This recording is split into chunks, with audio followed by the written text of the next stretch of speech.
Jadi jangan karena ketidakmahiran mempergunakan elektronik, mereka menjadi gagal, menjadi P3K. Jadi harus ada hak-hak yang dilindungi juga untuk mereka dan diberikan secara prioritas. Ya, kita minta kepada BKN supaya dicermati dan segera direalisasikan.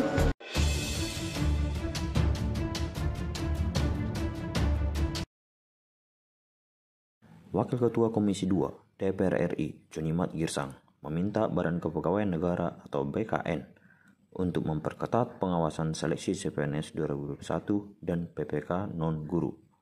Alasannya, banyak kepala daerah yang kurang memahami masalah kepegawaian.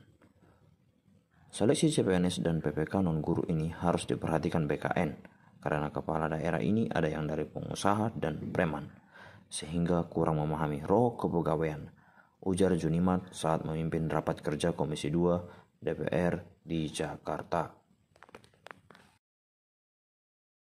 Ya, ini harus betul-betul mereka benahi secara cermat supaya tidak muncul lagi kecolongan-kecolongan tempat lain. Ya, P3K ini kan sekarang paling sensitif ya, banyak banyak para pekerja yang terikat dalam kontrak-kontrak selama sekian puluh tahun, tetapi status tidak jelas.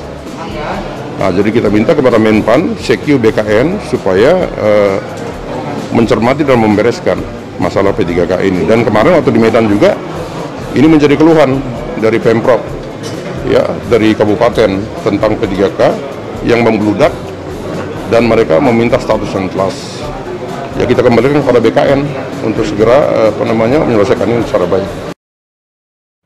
Junimat juga menyampaikan bahwa seleksi PPK harus terkonsolidasi dengan baik, dan supaya para kepala daerah juga diberikan kewenangan untuk melakukan seleksi dengan kontrol dari pusat dan tidak dapat dilepaskan begitu saja.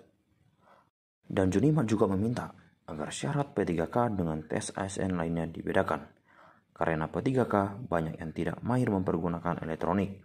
Maka Junimat menghimbau agar jangan ketidakmahiran menggunakan elektronik mereka menjadi gagal menjadi P3K. Maka hak-hak P3K honorer harus dilindungi dan diberikan skala prioritas. Kita sudah minta kepada Menpan, ya, dalam ini BKN untuk melakukan seleksi yang betul-betul terkonsolidasi. Itu satu. Yang kedua, supaya para kepala daerah juga diberikan kewenangan untuk melakukan seleksi dengan kontrol dari pusat. Ini yang paling perlu. Ya, dan memang ini harus segera P3K ini nggak bisa nggak bisa dilepaskan gitu saja. Iya kan, walaupun ada pertanyaan misalnya kan yang bisa jadi ASN misalnya kan 35 tahun maksimal. Nah, pertanyaan ke kita itu kenapa bisa KPK yang sudah 40 tahun, 45 tahun menjadi ASN? Ya itu kan pengalihan kalau mereka. Ya, kalau KPK itu pengalihan dan hak istimewa kepada mereka. Ya. Nah, tetapi kalau kepada P3K ini, ya ini adalah berdasarkan perjanjian dan ASN yang betul-betul menjadi perhatian pemerintah termasuk DPR supaya mereka juga punya kepastian hukum dalam posisinya.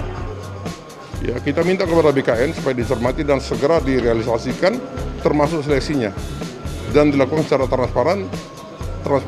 Satu, kedua, supaya juga diperhatikan agar syarat-syarat seorang P3K dengan ASN itu dibedakan. Harus dibedakan. Contoh misalnya P3K itu kan banyak yang yang sangat tidak mahir mempergunakan elektronik, ya kan? Sementara untuk tes CPNS ini kan masih muda semua yang paham sekali. Jadi harus dilihat juga.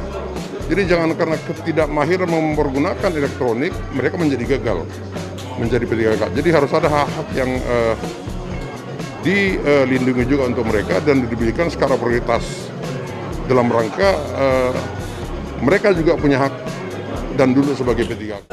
Jadi jangan karena ketidakmahiran mempergunakan elektronik mereka menjadi gagal menjadi P3K. Jadi harus ada hak-hak yang dilindungi juga untuk mereka dan diberikan secara prioritas.